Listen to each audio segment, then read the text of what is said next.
Bueno, listos. Ahora sí, vamos al capítulo 17, Evangelio de Juan. Eh, y vamos a irnos a los versículos. Vamos a leer los versículos del 12 hasta el 20. Nada más que voy a leer del 12 hasta el 20 porque muchas cosas de las que voy a decir están en esos pasajes. ¿Sí? A partir de hoy los voy a dar por vistos.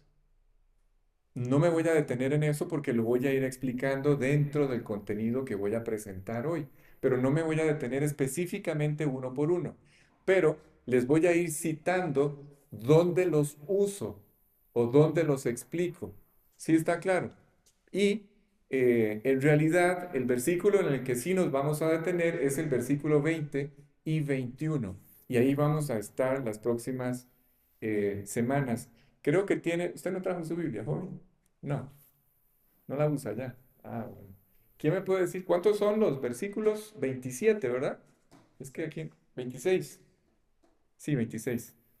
Ok, este, son 26, ya estamos por terminar, pero en algún momento me voy a salir del Evangelio de Juan y vamos a ir al libro de Efesios para explicar un detalle y ahí también nos vamos a quedar un tiempo. Ok, dice así, cuando estaba con ellos en el mundo, yo los guardaba. No pierdan de vista que que el capítulo 17 completo es una oración. Esto que estamos leyendo es un momento de oración. ¿Sí? Y hemos venido las últimas 3 semanas, 4 semanas, tratando de explicar la razón por la cual Jesús ora. Y para poder explicar esa razón, tuvimos que explicar también las dimensiones del proyecto que está entregándole a estos muchachos. ¿Sí? Así es que eh, ¿por qué nos detuvimos en el tamaño del proyecto, en explicar, por qué nos estamos deteniendo en explicar el legado o la herencia que Jesús les dio a estos muchachos o puso en las manos de estos muchachos, que hoy voy a volver a repasar? ¿Por qué nos estamos deteniendo allí? Porque si no, no tiene sentido la razón de la oración. Jesús está orando porque es urgente orar por estos muchachos, pero ustedes y yo todavía no entendemos con toda claridad por qué es necesario orar. Y como no entendemos por qué es necesario orar, tenemos una vida espiritual raquítica, anímica, ¿sí? Y espero que eso cambie después de esta enseñanza. La idea es que ustedes y yo aprendamos la necesidad urgente de orar por todo. No sé si sepan esto, pero el alcance, el impacto de un proyecto cristiano depende de la oración. Lo puedo decir al revés y va a quedar más claro. Y lo mismo depende la fortaleza espiritual de un creyente. ¿Qué tan débil espiritualmente es un creyente? Está directamente relacionado con su tiempo de oración. Si no ora, es muy débil y nunca verá el proyecto de Dios avanzar en su vida. Bueno, ya terminé. Ya dije todo lo que quería decir hoy. Ok, no, mentiras. Vamos. Dice, cuando estaba con ellos en el mundo, entonces Jesús está orando, ¿sí? Este es un momento de oración. Yo los guardaba en tu nombre, a los que me diste, yo los guardé, y ninguno de ellos se perdió, sino el hijo de perdición para que la escritura se cumpliese. Por aquello, nada más por aquello, allí se supone que todos entienden que es Judas Iscariote, ¿verdad? Nunca es ninguno de ustedes. Digo esto porque algunas veces tropezamos de una forma tan escandalosa que pensamos que perdimos la salvación. No, la Biblia se asegura de confirmar que el único que se perdió de los que le dieron a él fue Judas. Ok, dice, pero ahora voy a ti y hablo esto en el mundo para que tengan mi gozo cumplido en sí mismos. Yo les he dado tu palabra, ¿sí? Dice, yo les he dado tu palabra y el mundo los aborreció, porque no son del mundo, como tampoco yo soy del mundo. No ruego que los quites del mundo, sino que los guardes del mal. No son del mundo, como tampoco yo soy del mundo. Santifícalos. La palabra santificar es exactamente igual a apartar, consagrar. ¿Sí? O lo que es lo mismo, escoger para un propósito, se aparta para un propósito, se consagra para un propósito, o se aparta, es lo mismo. Dice, no ruego que los quites, sino que los guardes del mal. No son del mundo, como tampoco yo soy del mundo. Santifícalos en tu verdad, es decir, apártalos en tu verdad. Tu palabra es verdad. Como tú me enviaste al mundo, así yo los he enviado al mundo. ¿Ven? Esto todo lo vamos a repasar en una sola explicación. Dice, y por ellos yo me santifico a mí mismo, para que también ellos sean santificados en la verdad. Llegamos al 20. Dice, mas no ruego, ven el momento de oración, otra vez confirmado, mas no ruego solamente por estos, sino también por los que han de creer en mí por la palabra de ellos. Es decir, este ruego y esta súplica que Jesús está haciendo por los 11, que incluye al 12º, que van a incluir en unos días, incluye también a cada uno de ustedes, a todos los que van a creer en Él por la palabra de estos 11. ¿Sí está claro? Ok, dice, no ruego solamente por esto, sino también por los que han de creer en mí por la palabra de ellos. Entonces, repito, aquí estamos contemplando un momento de oración o de ruego donde Jesús está orando por sus discípulos. Déjenme el 20 en pantalla si quieren nada más. Pero no solamente está orando por ellos, sino también está orando por todos los que vamos a creer en Él gracias a ellos, al impacto de la vida de ellos.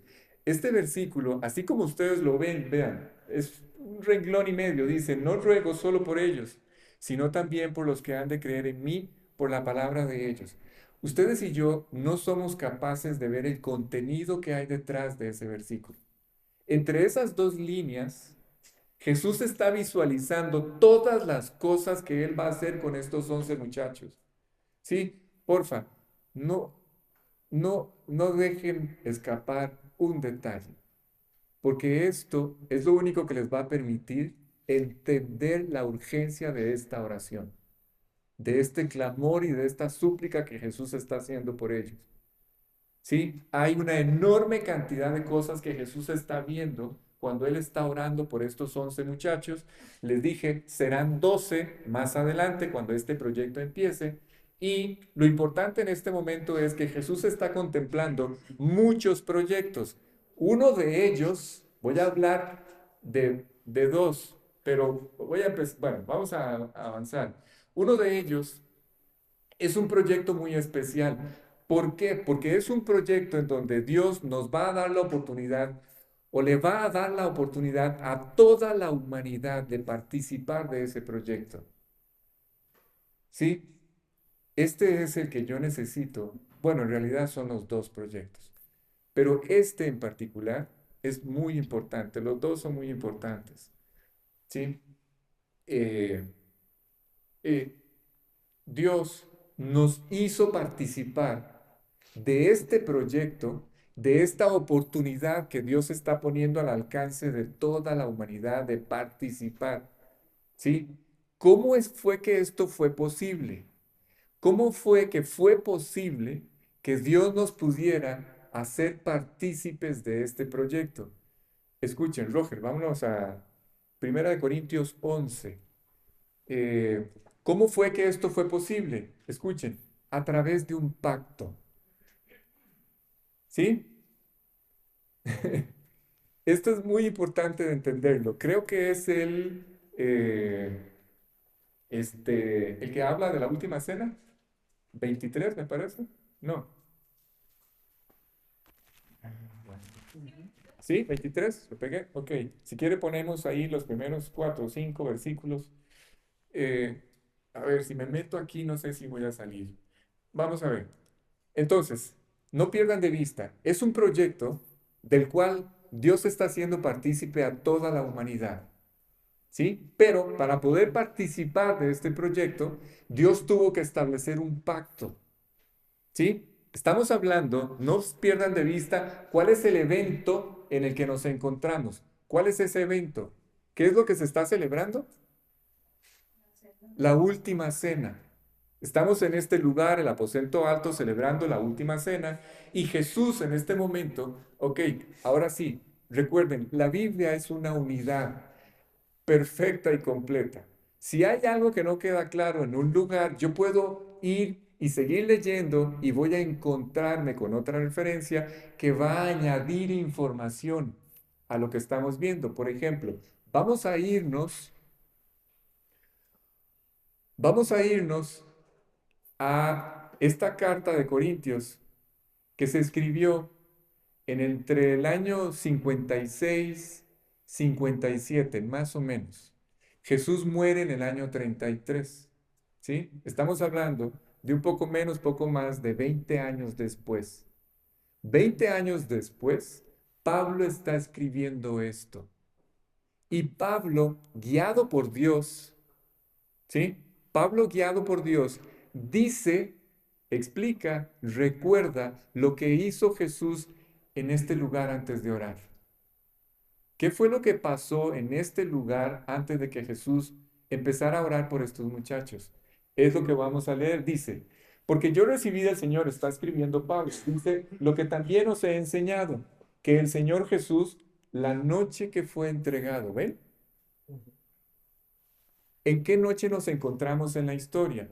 En la noche que Él va a ser entregado. Entonces, dice Pablo, el Señor Jesús, la noche que fue entregado, tomó pan y habiendo dado gracias, lo partió.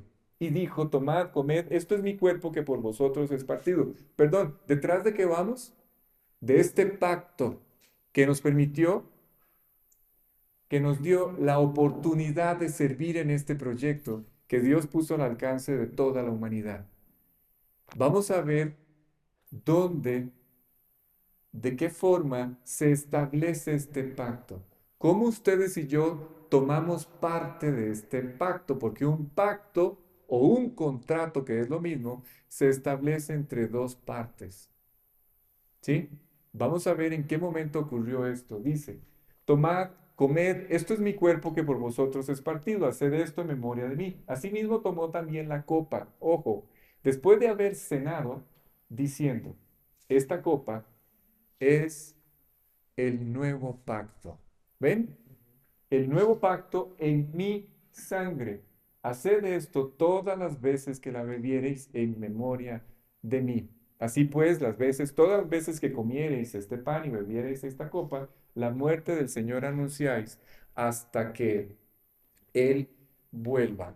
Ok, entonces, este pacto o este nuevo pacto es basado en su sangre.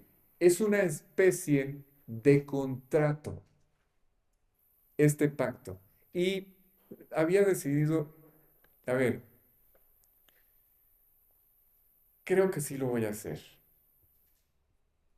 Este, ¿Qué hay detrás de este pacto o de este contrato? Necesito que presten mucha atención a esto. No importa si no logro avanzar. Lo que voy a explicar es lo que los puede sacar adelante en los momentos donde ustedes y yo posiblemente toquemos fondo. ¿Sí? En ese momento, esto que voy a explicar los puede sacar adelante. Es fundamental. El proyecto que Dios está poniendo al alcance de toda la humanidad para que todos ustedes y yo participemos, no es otra cosa más que ser útiles en sus manos. ¿Sí? Escuchen. Pero, eh, a ver, cuando digo útiles en sus manos, a lo que me refiero es que Dios nos está invitando a servirlo, ¿sí? A dar fruto. Esto que acabo de decir va a tener todo el sentido dentro de unos minutos. Servirlo y dar fruto. ¿Por qué? Porque alguien dejó de darlo. Alguien no fue digno. de dar fruto. ¿Ven cómo estoy tratando de unir todos los detalles? ¿Sí? Fuimos invitados porque alguien no fue digno. Y Dios nos está dando la oportunidad a nosotros de participar de este proyecto, pero Él tiene que establecer un pacto con este nuevo organismo llamado la iglesia. ¿Sí está claro? Y de esto es de lo que voy a hablar en este momento, de un pacto. La palabra pacto en la Biblia es lo mismo que contrato. Escuchen, la palabra contrato y pacto en la Biblia es lo mismo que partir, Dago.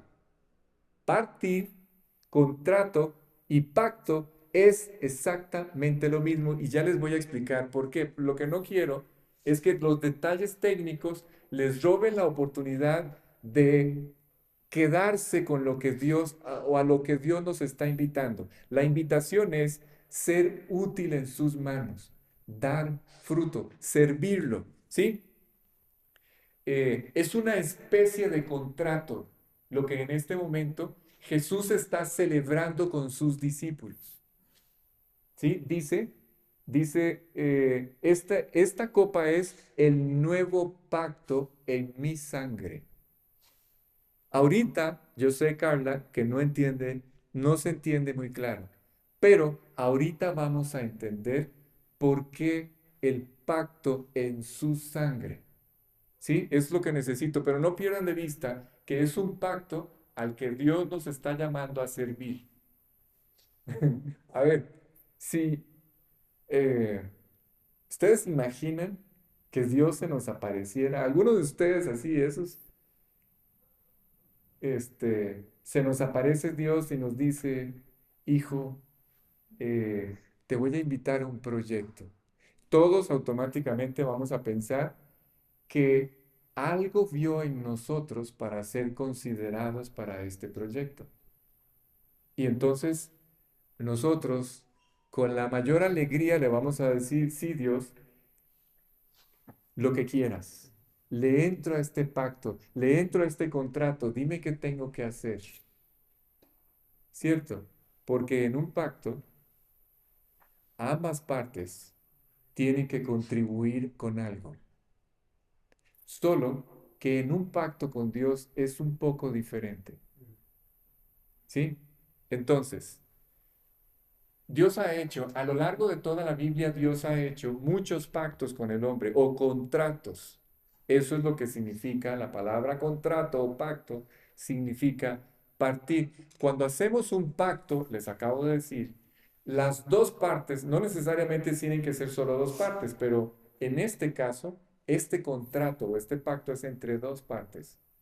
¿Sí? Cada parte tiene que cumplir o comprometerse a cumplir con algo.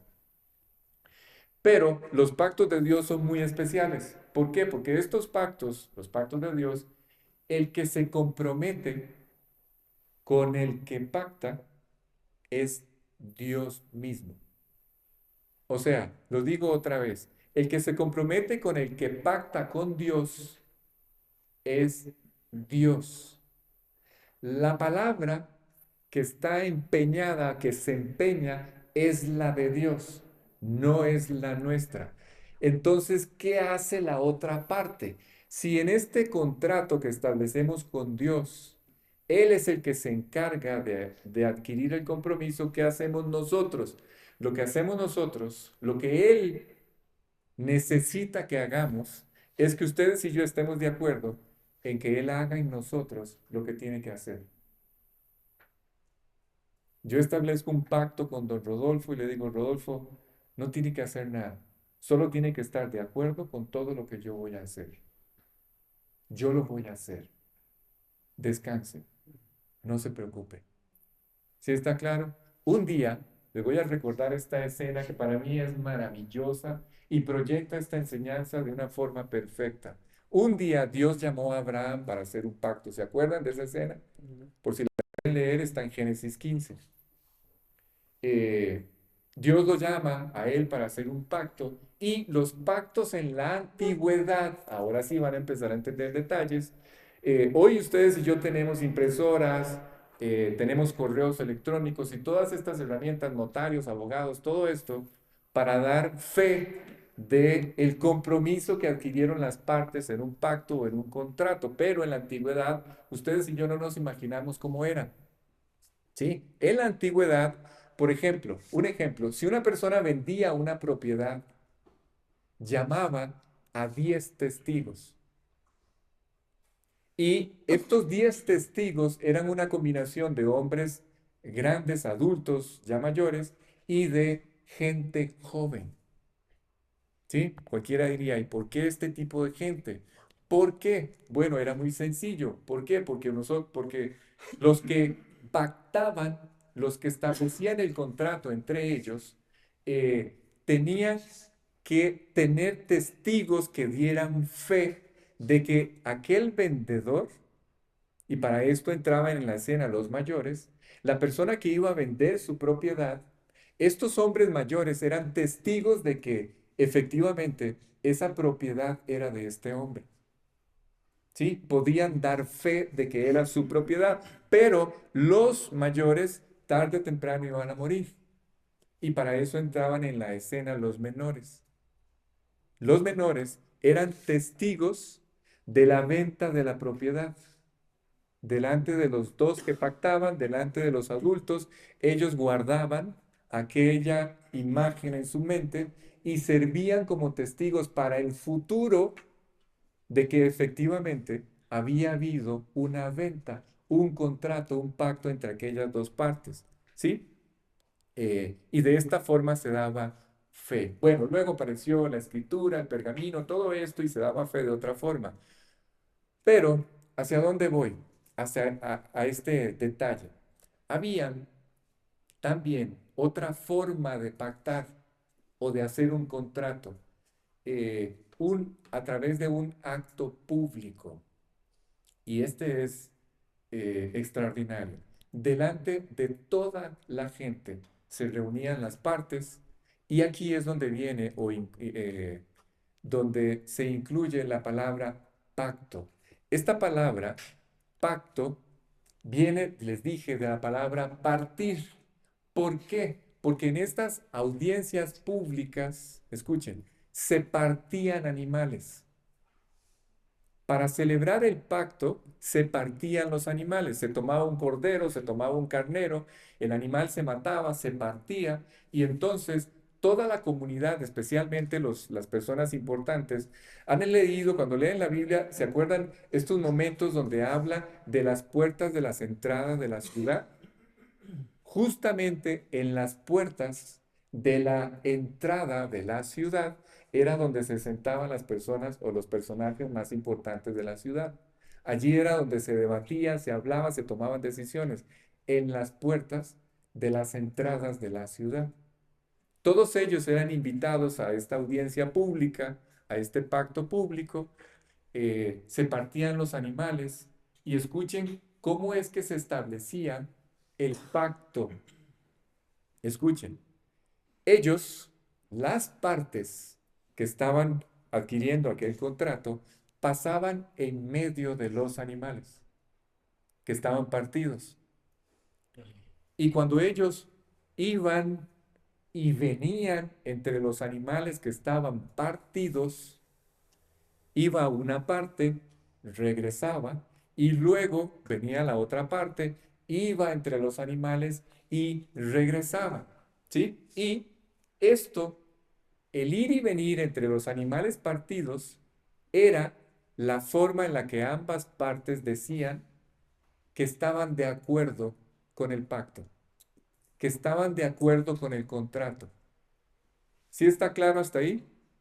¿Sí? Ok. Es decir, yo me comprometo con esto. Y pasaba entre los animales y venía. Y la otra parte decía, yo me comprometo con esto. Y pasaba y regresaba, confirmando su parte del contrato. Y lo mismo hacía la otra parte. Ok.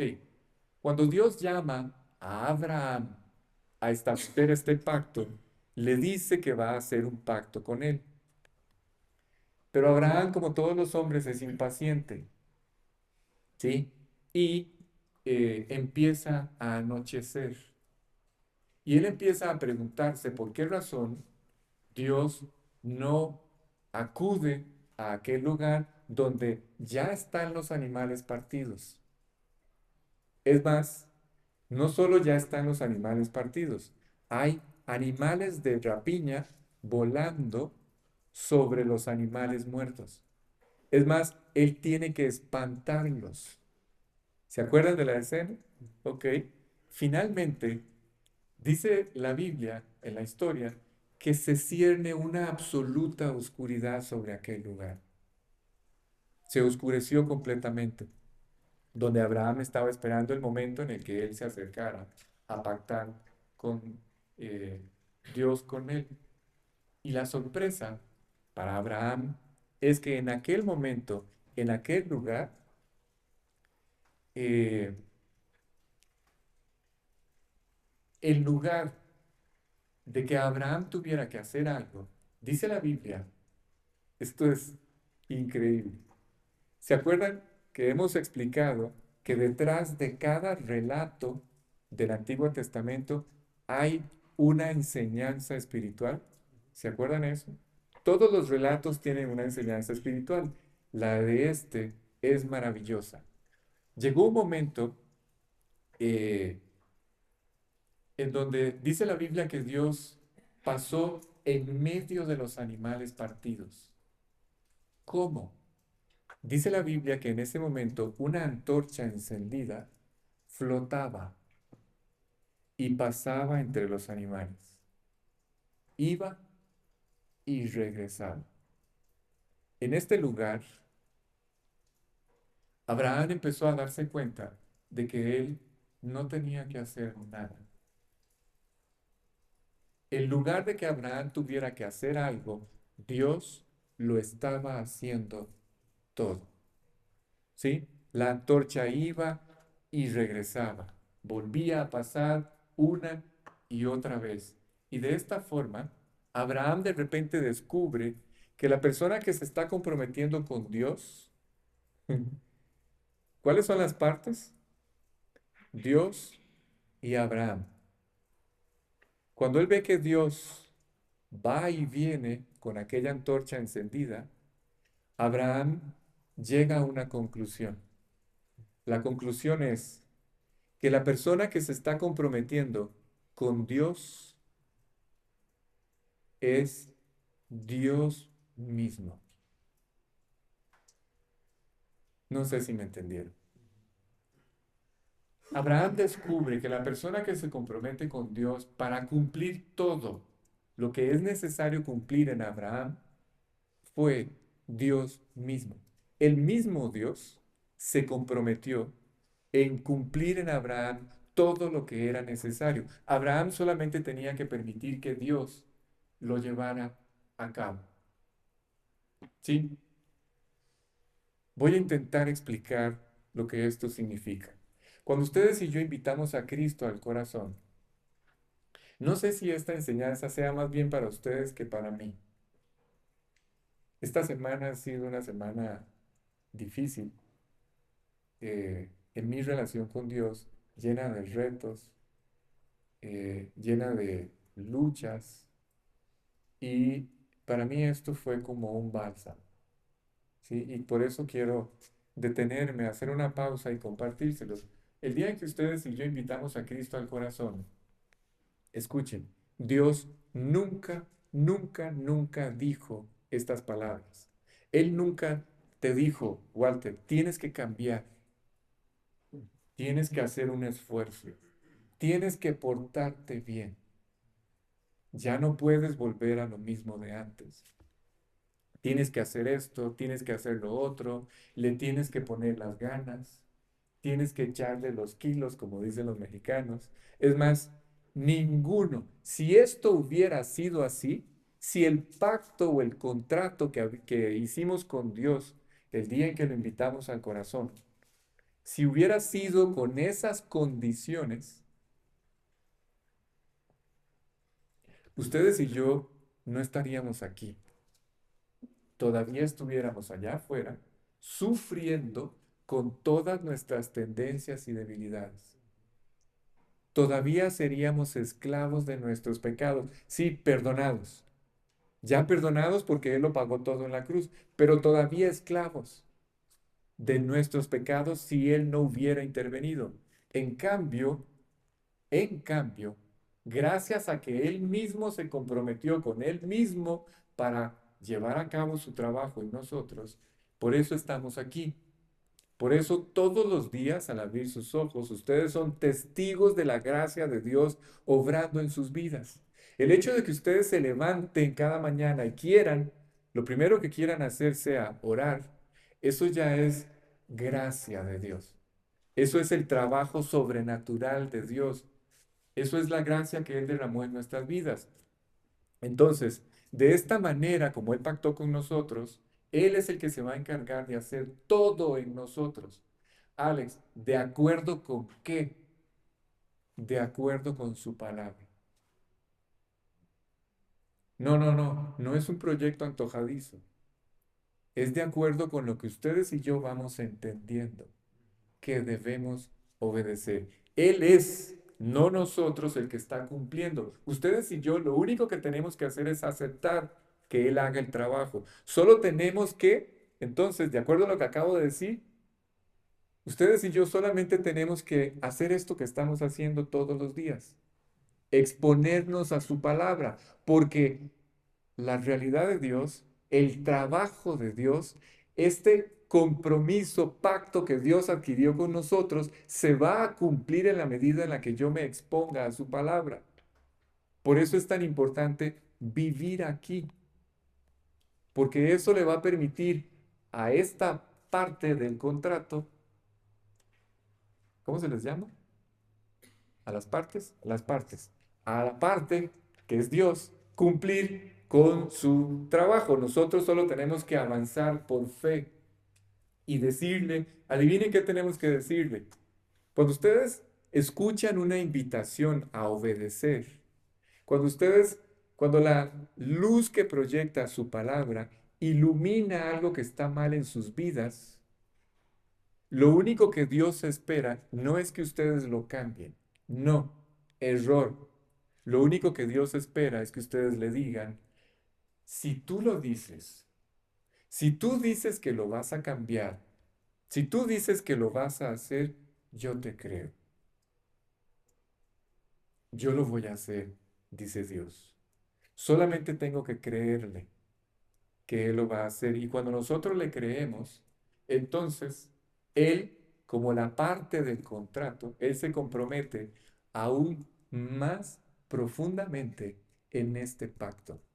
Y cada vez que yo le creo y apropio y asimilo una promesa, el contrato se profundiza y va más a fondo en nuestra vida. Dios, por si no lo saben, Dios está absolutamente comprometido con ustedes desde el día en que ustedes y yo lo invitamos al corazón. Pero este proyecto se va profundizando. Este proyecto se va haciendo cada vez más amplio, más estable, más fuerte a medida que ustedes y yo le creamos. Lo voy a decir de otra forma en términos más prácticos. A medida que ustedes y yo obedezcamos cada vez más. ¿Sí? En esa medida, si ustedes obedecen, Dios se compromete cada vez más. Es como si fueran amplificando o haciendo cada vez más, o su poder se manifestara cada vez más a través de nuestras vidas. Si yo obedezco. Y entre más obedezco, su poder se manifiesta cada vez más. Su realidad se hace cada vez más grande en nuestras vidas. Su gracia, ese poder sobrenatural se derrama cada vez más en nuestras vidas. Y adivinen qué ocurre. Ustedes y yo empezamos a ser cada vez más útiles en sus manos. Y de eso se trata este proyecto. Termino con esto. Esto no tiene nada que ver con ustedes. El proyecto de Dios para sus vidas no los contempla a ustedes. Dios no los necesita. Pero Dios no puede hacer nada en contra de su voluntad. Entonces lo único que ustedes y yo tenemos que hacer es querer que Él lo haga. Eso es todo. ¿sí? No tiene que ver con nosotros. No vayan a pensar que ustedes son una monedita de oro. No vayan a pensar que todo este tiempo que Dios ha estado trabajando en sus vidas, usted ha sido un proceso maravilloso, increíble. Te has portado como casi perfecto. Eres un creyente de esos a todo dar y sos una maravilla. No crean que es por eso que Dios está sacando adelante sus vidas. No, es simplemente porque ustedes y yo lo hemos dejado trabajar y cada vez la gracia de Dios se va derramando, se va haciendo más grande y participamos cada vez más de ese proyecto y vamos cada vez más profundo en ese proyecto. Ok, entonces me devuelvo. Repito, vamos a participar de esta oportunidad de ser útiles en sus manos a través de este contrato, de este nuevo pacto, donde que cuando Dios nos invita, no lo olviden, cuando Dios nos invita a pactar con Él es el que siempre se va a encargar de hacer las cosas. Ustedes y yo no tenemos nada que hacer, no tenemos nada que ver con ese proyecto. Todo lo va a hacer Él. Él se va a encargar de todo. Pero vuelvo y repito, sí tenemos que permitirlo. Y cuando lo permitimos, se manifiesta la gracia de Dios. ¿Sí? Así es que es lo que tenemos que hacer. Ok, avanzo. ¿Por qué fuimos tomados en cuenta entonces para este proyecto? Si ustedes se dan cuenta, estoy eh, explicando una historia que es maravillosa. ¿Sí? No voy a decir más. Es maravilloso lo que estamos entendiendo. La pregunta es, ¿por qué fuimos invitados a participar de este contrato? ¿Por qué? Aquí es donde entran los judíos en la escena. Hay un pueblo que es el pueblo de Israel, una nación que es la nación judía, que durante más o menos 2100 años. Sí, si el libro de Job fue escrito en el año 2000, como creen los entendidos, entonces más o menos esta nación, este pueblo, tiene o tenía en aquel momento 2100 años. Cuando la Biblia se termina de escribir en el primer siglo de nuestra era, ya se cumplirían 2100 años. ¿Sí? Se empezó a escribir en el 2000 antes de Cristo y se terminó de escribir en el año 95 más o menos después de Cristo. Eso da un aproximado de 2100 años. Este pueblo durante ese tiempo fue un administrador. Vamos a decir, ellos recibieron y empezaron a administrar la revelación de Dios. Voy a explicar algo que es muy importante, ¿sí? A ver si logran seguirme. Ellos reciben y empiezan a administrar toda esta revelación de Dios, como Alex, a través de los patriarcas, a través de los profetas. A través de ellos fue un proceso progresivo en el transcurso de 2100 años. ¿Sí? Un poco más, un poco menos de 33 autores los que escribieron los 66 libros que incluye la Biblia. Este pueblo, entonces, el pueblo de Israel, fue un pueblo que fue fiel en cuanto a las personas que Dios pudo usar para transmitir su revelación. En ese sentido, ellos fueron fieles, en el sentido de preservar y transmitir la revelación de Dios. Pero, tengo que decirlo, en términos generales, fue un pueblo que fue cayendo en decadencia cada vez más y más y más. ¿Hasta qué? ¿Hasta cuándo, Alex? Hasta que rechazaron por completo todas y cada una de las intervenciones de Dios en sus vidas. Llegó un momento en donde ellos ya rechazaron por completo cualquier relación con su Creador, con su Dios. ¿Sí está claro? ¿Sí? Este rechazo se hizo oficial o culminó en el momento en el que Dios se hace un hombre en el momento en el que Dios envía a su propio Hijo a la tierra como el Salvador de todos los hombres, como el Mesías, como el Rey de los judíos, el Rey de su pueblo. ¿A qué? ¿A qué fue enviado? Pues a salvar a su pueblo y a salvar a todos los hombres también. Pero adivinen qué sucedió. Esta famosa nación judía o este pueblo lo rechazó como su Salvador, lo rechazó como su rey. Y este rechazo, escuchen, hizo que la relación administrativa que había entre Dios y esta nación se rompiera. Hasta allí llegó esta relación. Se rompió la relación administrativa. Israel no quiso ser el administrador, ya no más. Israel rompe con esta invitación de administrar toda esta revelación, todas estas verdades, todas, todas estas verdades, este mensaje de salvación. Ellos renuncian a esto, no lo quieren. No fueron considerados dignos. Búsquese Mateo 21, 21, 43. Roger, por favor, lo más rápido que puedan.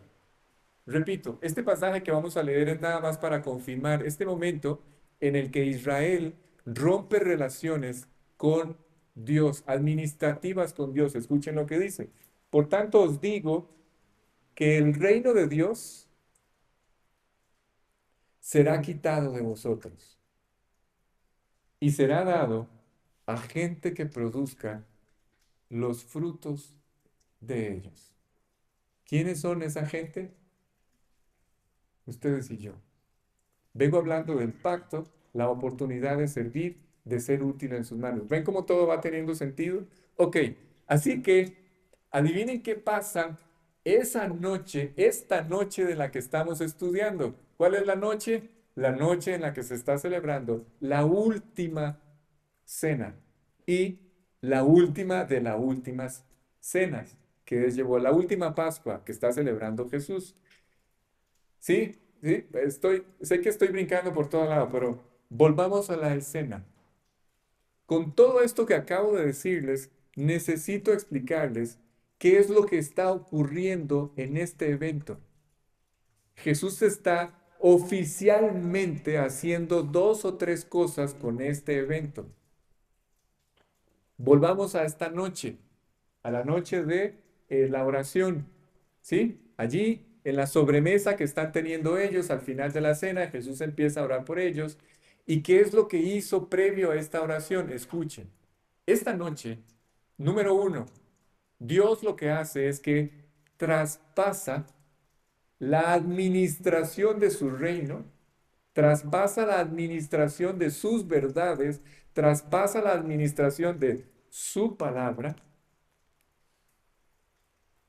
traspasa la responsabilidad de llevar este mensaje de salvación a todos los hombres, lo traspasa a un nuevo pueblo, porque el pueblo judío no se consideró digno y rompieron la relación administrativa con Dios.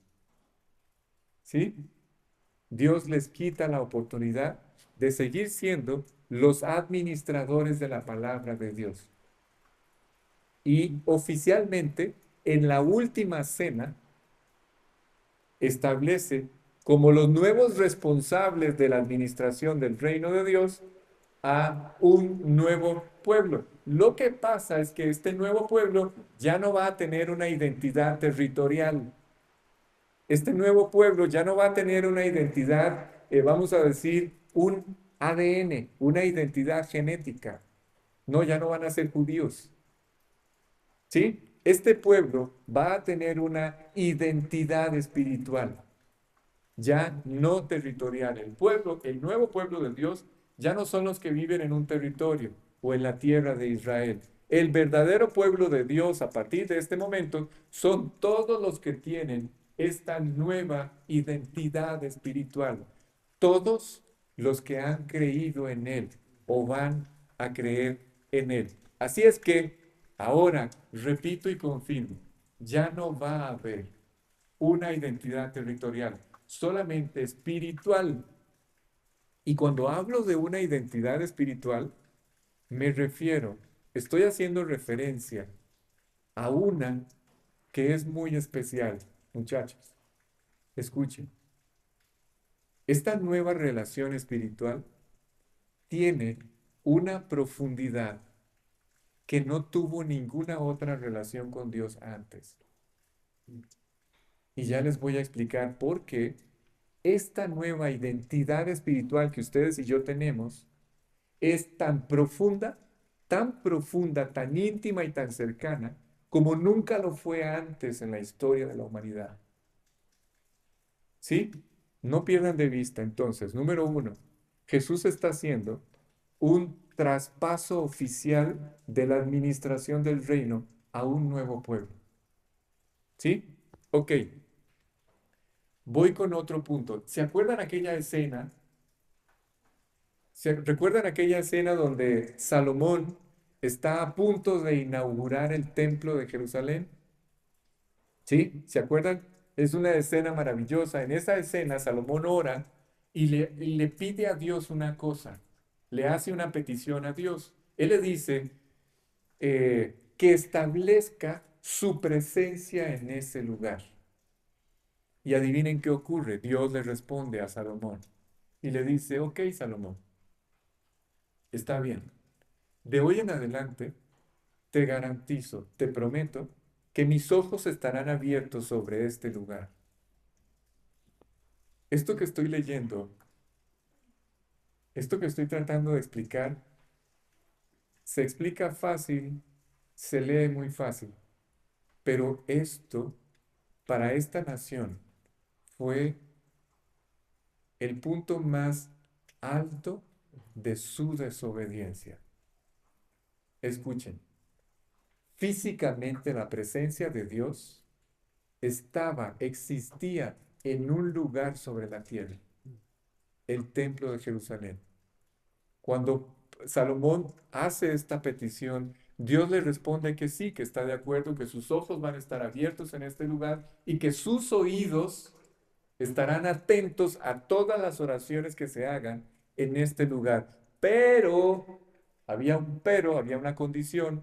También les dice que si ellos, su pueblo, no permanecían fieles en esta relación, en este contrato, en este lugar tan hermoso, él mismo se encargaría de destruirlo. Y su presencia, vuelvo a la última cena, su presencia, él tendría que trasladarla a otro lugar. Les dije que esta relación, esta nueva identidad espiritual, iba a ser tan profunda como ninguna otra cosa en la historia de la relación del hombre con Dios. Cuando ellos fracasan en este proyecto de administrar las verdades de Dios, alcanzan el punto más alto de su desobediencia, se cumple esta profecía, se destruye el templo, entonces Dios cumple esta promesa. ¿Cuál? Trasladar su presencia a otro lugar. Él cambia de residencia. ¿Sí?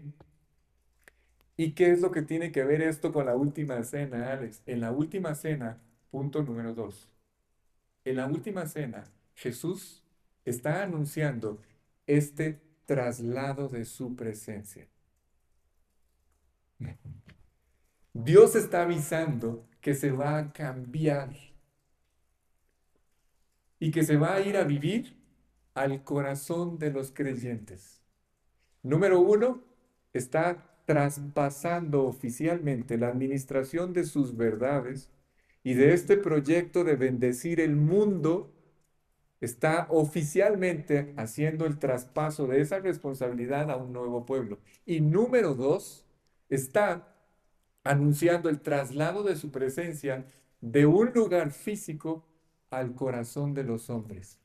Nada más y nada menos. al corazón de aquellas personas que en todo el mundo, en cualquier lugar sobre este planeta de la tierra, acepten el perdón que Él ofreció o que Él dio a través de Cristo en la cruz del Calvario. Cualquier persona que en cualquier parte de este mundo acepte este perdón y esta salvación que Dios puso a su alcance, a nuestro alcance, que apropiara esta verdad, cualquier persona, Dios le promete a esa persona que Él se va a ir a vivir al interior de su corazón. ¿Sí? Ustedes no saben cuánto tiempo me ha tomado a mí entender esto. En esta misma última cena, Él les dice, lo que les está diciendo es, a ver, yo sé que ustedes no lo hacen por respeto, pero lo voy a hacer yo en lugar de ustedes. Voy a hacer el papel del diablo. La pregunta es, Alex, ¿cómo va a ser Dios? O sea, ¿cómo va a ser Dios para irse a vivir a un lugar que posiblemente sea el lugar más oscuro y más lleno de tinieblas en este universo, el corazón del hombre? ¿Cómo me vas a decir que Dios va a poder tener relación con un ser como nosotros? Buena pregunta, ¿verdad? Ok, la respuesta es que para que esto ocurra en este mismo evento, en este mismo lugar, en esta misma cena, Jesús les dice, entonces, ¿cómo es que esto va a ser posible? Él les dice que Él va a tener que convertir nuestro corazón y nuestra mente en su residencia. Pero lo primero que Él tiene que hacer para que esto sea posible, para que nuestro corazón sea el lugar de su residencia, lo primero que Él tiene que hacer es cambiar nuestro corazón, cambiar la esencia de lo que somos, cambiar nuestro corazón de piedra por un corazón de carne. De otra forma, esto no va a ser posible. Él tiene que cambiar nuestro corazón, tiene que cambiar nuestra mente para que su corazón y su mente sea un lugar apropiado para la presencia de Dios. Sí me van entendiendo, ¿verdad? Creo que está claro. Ok, es la única forma en la que Jesús va a poder irse a vivir al interior de cada uno de nosotros. En ese momento de la última cena, entonces, Él promete que su presencia se hará una realidad. Y como lo explicamos al principio, ¿cómo? ¿Cómo es que yo puedo tener una relación con Dios Padre, con Dios Hijo y saber y confirmar que es real y que no es un cuento que yo me inventé? ¿Cómo? Ahí aparece en la escena el tercer personaje de la Trinidad, el Espíritu Santo. El Espíritu Santo es el que hace práctico, es el que hace que yo sepa a qué sabe, que sea una experiencia, que yo lo pueda tocar. ¿A qué sabe? ¿Cómo se siente la experiencia con Dios? Una relación personal con Dios. Sin la presencia del Espíritu Santo en nuestro corazón, yo no sé a qué sabe Dios.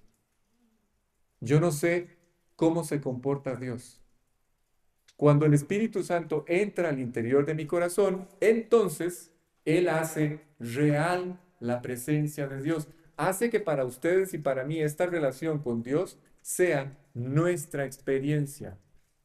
Sí, toda esta transformación que ustedes están viendo en sus vidas, toda esta realidad de esta relación es posible gracias al Espíritu Santo. Y vamos, gracias a Él, madurando y creciendo en nuestra relación con Dios. Entonces, hagamos una especie de resumen. No solamente les dice que vamos a administrar la presencia de Jesús en la tierra, ahora nosotros como el pueblo de Dios. ¿Sí? Eso fue lo primero que hizo en este lugar. El pueblo de Israel administraba la presencia de Dios. A ver, Alex, ¿cómo lo administraba? ¿Se acuerdan lo que hacían ellos en el templo? ¿Se acuerdan la cantidad de judíos que administraban el templo de Jerusalén? Que hubiera aceite, que hubiera las lámparas encendidas, los panes, todos los detalles, los sacrificios, etcétera, etcétera. Todos los detalles, vamos a decir, materiales del templo de Jerusalén. Ellos administraban esto. La pregunta es, ¿cómo administramos nosotros ahora esto? Ya no hay un templo. Ahora somos un pueblo con una identidad espiritual, con una relación personal. Entonces, este nuevo pueblo de Dios, ¿cómo vela y cuida por esta presencia de Dios en la tierra? ¿Cómo lo hacemos? Cuidando nuestra comunión con Dios. Es la forma en la que ustedes y yo administramos la presencia de Dios en esta tierra, cuidando nuestra comunión con Él. ¿Sí? Y gran parte de la Biblia, es más, todo el Nuevo Testamento prácticamente está concentrado en esto. Ya voy a terminar. Eh, no logré llegar ni a la mitad, pero valió la pena. Gran parte de la Biblia, escuchen, está enfocada en esto, está concentrado en esta responsabilidad que ahora ustedes y yo tenemos como nuevo pueblo. Ustedes y yo ahora somos los administradores de la presencia de Dios en esta tierra, de la palabra de Dios, del reino de Dios, la iglesia. ¿Y cómo nos hacemos responsables? Teniendo una correcta comunión con Dios, como Alex, como Él nos enseña en la Biblia. Una correcta comunión con Dios no es antojadiza, no es como a mí se me ocurra, es como la Biblia lo establece. ¿Sí está claro? Como Él nos enseña en su palabra. Y todo este trabajo, repito, Dios lo hace a través de su Espíritu. Ok, voy a tratar de terminar con este punto. Ya llevamos dos cosas que fueron establecidas en esta cena, en este evento. Voy a introducir la tercera porque no me va a dar tiempo de terminarla.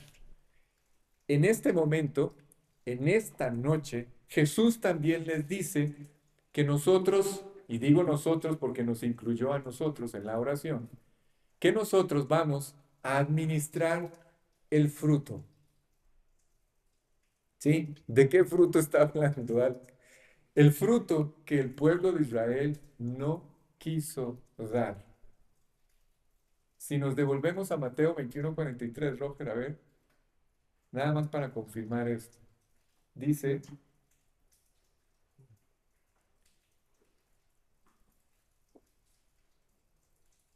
dice, dice, el reino de Dios será quitado de vosotros y dado a gente que produzca los frutos de él. ¿Ven? El fruto que el pueblo de Israel no quiso dar, ese fruto es el que ustedes y yo hoy tenemos que administrar. Ese fruto nosotros lo tenemos que administrar de la forma correcta. Alex, ¿cuál es el fruto? Número uno, el amor de Dios. Número dos, el gozo de Dios. Número tres, la fe de Dios. Número cuatro, la paz de Dios. Y podríamos agregar muchos más, pero estos son los cuatro más importantes. Estos cuatro frutos que acabo de mencionar son, ¿por qué mencioné estos? A ver, ¿por qué? Paz, a ver si les suena. Paz, gozo, fe, amor. Si ustedes echan un vistazo a la humanidad en este momento, se van a dar cuenta de que es lo que anhelan. Son los grandes anhelos de toda la humanidad, de todos los hombres. El hombre anhela hoy más que nunca encontrar la paz. Anhela hoy más que nunca encontrar gozo, fe, amor. ¿Y para qué? Para que su vida pueda ser una vida plena y una vida satisfactoria. Pero este fruto no se encuentra en lo que la vida ofrece. Solamente se encuentra en una correcta relación con Dios. Cuando ustedes y yo invitamos a Cristo al corazón, ustedes y yo empezamos a descubrir esto. Sí, al principio de la reunión, en las preguntas, les decía que lo que confirma la presencia de Dios en el corazón de un hombre son estos frutos: el gozo, la paz, el amor y la fe. Yo empiezo a descubrir el verdadero amor de Dios. Es un amor que transforma la vida de cualquier persona. Es un amor que limpia la vida de cualquier persona. Y es un amor que capacita, que fortalece nuestra relación con Él. Y no olviden esto, porque esto también es fruto de este amor. Este amor que fue derramado en nuestro corazón nos lleva a tener una correcta relación con el semejante. ¿Sí? Limpia, transforma, capacita, fortalece y especialmente nos lleva a tener una correcta relación con el semejante. ¿Y por qué digo esto? Porque vengo hablando de todas estas cosas con un propósito. Les he venido diciendo del pacto, del contrato, del ser útiles, de dar fruto, de administrar una de las cosas más importantes, la vida eterna, de llevar este mensaje. ¿Sí? Si el amor de Dios no cambia en ustedes esta estructura que nos lleve a amar al semejante, no vamos a traer fruto. Este fruto no se va a dar. ¿Sí está claro? Si este amor de Dios que fue derramado en el corazón no nos lleva a tener una correcta relación con el semejante, entonces no podemos participar de este proyecto. Naturalmente ustedes y yo, cuando no conocíamos a Dios, éramos egoístas, egocéntricos, tan egoístas y tan egocéntricos que esa conducta gobernaba nuestra vida, regía nuestra vida, hasta que invitamos a Cristo al corazón y por esa transformación que Dios empieza a traer, empezamos a establecer relaciones correctas con otros. De alguna forma, no sabemos cómo, evidentemente por la presencia de Dios en el corazón, yo empiezo a interesarme en la vida de aquellos que me rodean. Empiezo a interesarme en la eternidad de aquellos que me rodean. Y esta, escuchen, para que ustedes lo puedan explicar, esta es una de las señales, el amor por el semejante, que me lleva a buscar guiarlo a la salvación. Ese amor por el semejante es una de las más grandes señales, las más grandes marcas en la vida de una persona que me confirma a mí que esa persona volvió a nacer. Cuando yo descubro que una persona empieza a hablarle de Cristo a todos, sin duda alguna, esa persona volvió a nacer. No solamente tiene paz, no solamente adquirió fe, gozo, sino que ahora se descubre completamente transformado en su relación con los demás. ¿Sí está claro? ¿Y por qué esto es importante, Alex? Ok, hasta este punto, no sé si se han dado cuenta, pero hemos ido haciendo un recorrido, solo que en un orden diferente, desde una óptica diferente de lo que ya hemos visto. Pero esto ya es materia que habíamos visto. Repito y con esto termino. ¿Por qué esto es importante? ¿Por qué esta relación con los demás cambió y fue hecha completamente nueva? ¿Por qué esto es semejante? Porque ustedes y yo vamos a administrar lo más importante que Dios está tratando de poner al alcance del hombre. ¿Qué? No, la vida eterna.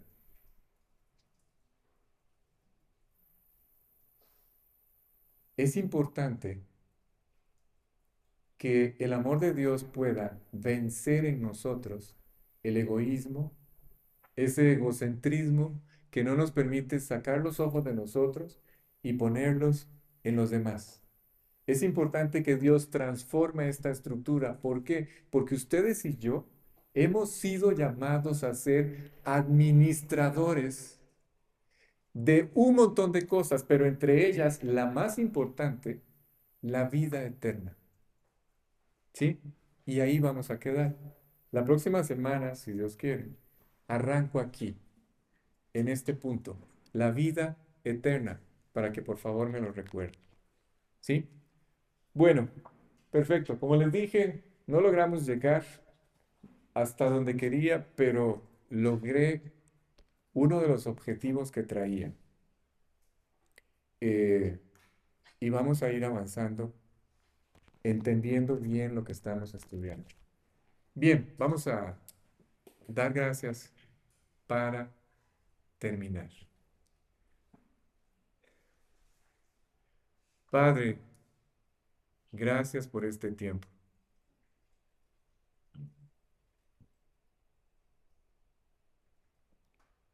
Ha sido una aventura.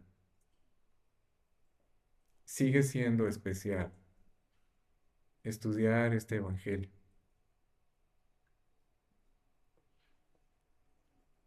Son preciosas todas estas verdades. Son perlas con un valor sin límite que nosotros todavía no hemos sabido administrar de la forma correcta, no hemos sabido descubrir el valor que verdaderamente tienen, no han logrado brillar delante de nuestros ojos como deben hacerlo.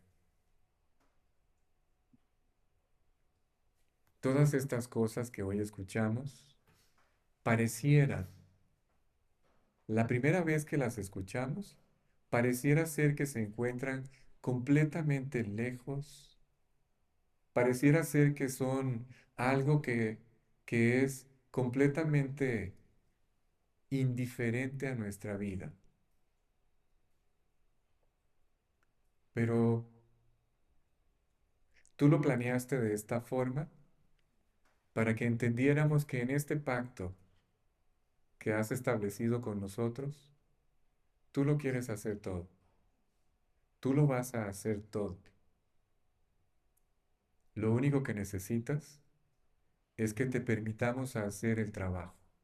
Conforme vamos avanzando y vamos entendiendo, conforme tu palabra va abriéndose delante de nuestros ojos y la vamos entendiendo, vamos a ir comprendiendo todas estas enseñanzas que debemos obedecer y al obedecer, tu gracia se va a derramar sobre nuestra vida y todos tus compromisos, todas tus promesas, todo lo que tú te comprometiste a hacer en cada uno de nosotros, finalmente se hará una realidad. Pero tenemos que querer, tenemos que anhelar que tú lo hagas una realidad en cada uno de nosotros.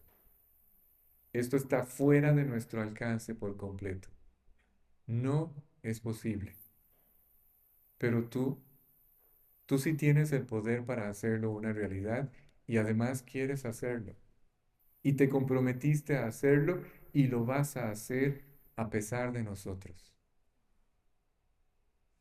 Así es que solo te ruego que no perdamos esta oportunidad y no dejemos caer en tierra todas estas maravillosas verdades.